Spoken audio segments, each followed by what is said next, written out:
குறைந்த விலை நிறைந்த தரம் தங்கள் தேவைகள் அனைத்தும் ஒரே இடத்தில். ஜெயச்சந்திரன். திரு சோமுவள்ளியப்பன் இணைப்பில் இருக்கிறார். திரு சோமுவள்ளியப்பன் எங்களுக்கெல்லாம் ரொம்ப எளிமையா வழங்குற மாதிரி சொல்லுங்க. தட் இஸ் யோர் ஃபோர்டே, வழங்க செய்யறது தான். இப்போ இந்திய அமெரிக்க வர்த்தகம் எப்படி இருக்கு? ட்ரம்ப் நிறைய ரெசிப்ரோக்கல் டேரிஃப் போடுறேன்னு சொல்றாரு. அதனது விளைவு என்ன?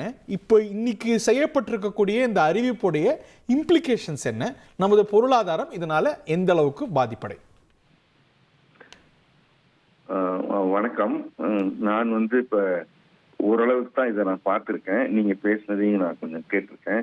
பட் இதனுடைய டாப் லைன்ஸ்ல இருந்து எனக்கு கிடைக்கிற ஒரு உணர்வை மட்டும் நான் சொல்றேன். உலக வர்த்தகத்துல இந்தியா அதிகமாக நெட்டு பாசிட்டிவா இருக்கிற நாடு அமெரிக்கா மட்டும்தான். அதே மாதிரி அமெரிக்கா பல்வேறு நாடுகளோடு அவங்க வியாபாரம் செய்யறதுல பெரும்பாலும் இறக்குமதி செய்து கொள்கிறார்கள். அவர்கள் நெகட்டிவா இருக்காங்க. ஸோ அமெரிக்கா முதன்முறையாக விழித்து கொண்டு அவர்களுடைய தேசத்திற்கு நல்லது செய்யணும்னு நினைக்கிறது. அந்த நாட்டினுடைய அதிபர் அவர்களுக்கு செய்வது அது சரிதான்.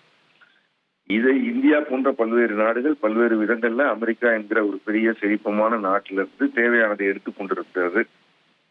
இந்தியா நெட்டா அதிகமா எக்ஸ்போர்ட் பண்ணி குறைவா இம்போர்ட் பண்ணிக்கிற ஒரு நாடாக இருக்கிற வெகு சில நாடுகள்ல அமெரிக்கா இருக்குது. அப்படிப்பட்ட ஒரு தேசத்துல ஒரு புதிதாக முழு சக்தியும் பயன்படுத்தக்கூடிய ஒரு அதிபர் உட்கார்ந்து அவர் கடந்த ஒரு மாதமா செய்து கொண்டிருக்கிற அறிவிப்புகள், எடுக்கிற நடவடிக்கைகள் வெறும் வாய்ச்சொல் வீரர் இல்ல, செயல்படுத்திடுவாரு.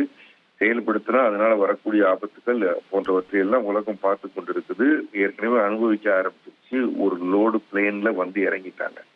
இப்படிப்பட்ட ஒரு சூழ்நிலையில வேற எந்த நாட்டையும் விட மிக வேகமாக யோசிச்சு முதல்ல அதுக்கு என்ன தேவையோ அதையெல்லாம் செய்யக்கூடிய ஒரு டீம் நாம ஒரு அரசு இருக்கிறதே நான் முதல்ல ஒரு சந்தோஷமா நினைச்சு பாக்குறேன்.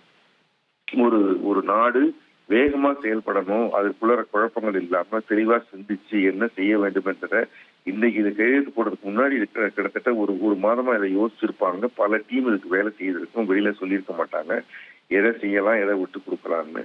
அதற்கு பிறகு ஒரு பாரிஸ் அக்ரிமெண்ட்டுக்கு போய் அது மிக குறைந்த நேரத்துக்குள்ளார அமெரிக்காவில் போய் அவர் சந்திக்க அவருக்கு நேரம் வாங்கி அவரோட பேச ஆரம்பிச்சு இது கையெழுத்தெல்லாம் ஆகியிருக்கிறது என்பது இதனுடைய முழு விவரங்கள் இன்னும் படிச்ச பிறகு இந்த டீட்டெயில்ஸ் தெரிய வரலாம். மேலாக பார்த்தா அவர் அமெரிக்காவுக்கு வாய்ப்புகளை உருவாக்குவதற்கு தான் அவர் முதல்ல ஒரு அஃபென்ஸ் ஆரம்பிச்சாரு. நம்ம அவங்களோட போய் உட்கார்ந்து பேசுற பொழுது அந்த அஃபென்ஸை கொஞ்சம் குறைச்சு நம்ம மேல நமக்கு கொஞ்சம் டிஃபென்ஸ் அதிகரிச்சுக்கிறோம். நான் சொல்லுவது நடவடிக்கைகள் சார்பாக தற்காப்புக்காக நம்ம இந்தியா எதையும் இழந்துடக்கூடாது, முழுக்க வாய்ப்புகளை விட்டுடக்கூடாது.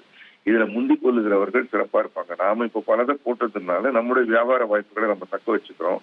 எப்படியும் நம்ம கச்சா எண்ணெய் வாங்கத்தான் வேணும், போக்குவரத்து வாங்கத்தான் வேணும். இது இந்த நாட்டுல இருந்து வாங்குறோம் அந்த நாட்டுல இருந்து வாங்குறோம் தவிர நம்ம இறக்குமதி செய்துதான் ஆக வேண்டும். அமெரிக்கா கச்சா எண்ணெய் அங்கேருந்து வாங்கக்கூடிய எரிசக்தி காஸ்ட்லியா இருக்கும்ல, நம்ம வாங்கணும்னு அது திணிக்கப்பட்ட ஒரு விஷயமா இருக்காது.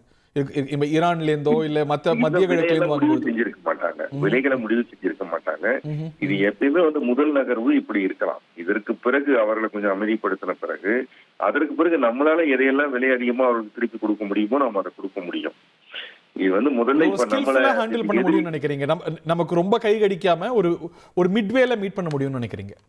நிச்சயமா நம்ம ஒரு நெகட்டிவ்ல இருந்து நமக்கு மொத்த டிஸ்அட்வான்டேஜ்ல இருந்து நாம இப்போ ஒரு நகர்ந்து ஒரு பாதைக்கு வந்திருக்கோம். இது தலைவர் லெவல்ல நடந்த பிறகு அதற்கு பிறகு பேச்சுவார்த்தைகள் நடக்கிறது, அதுக்கப்புறம் நிறுவனங்கள் பேசுறது, இதெல்லாம் வர்ற போது நம்ம மேல இருக்கிற ஒரு கடுமையான பார்வையிலிருந்து நம்மளை நகர்த்தி வச்சிருப்பாங்க. மற்றவர்கள் மேல அது நடந்து கொண்டிருக்கும். இந்த வேலை என்ன கனடா பண்ணல, இன்னும் மெக்சிகோ பண்ணல, இன்னும் பண்ண வேண்டிய பல்வேறு சீனா பண்ணல.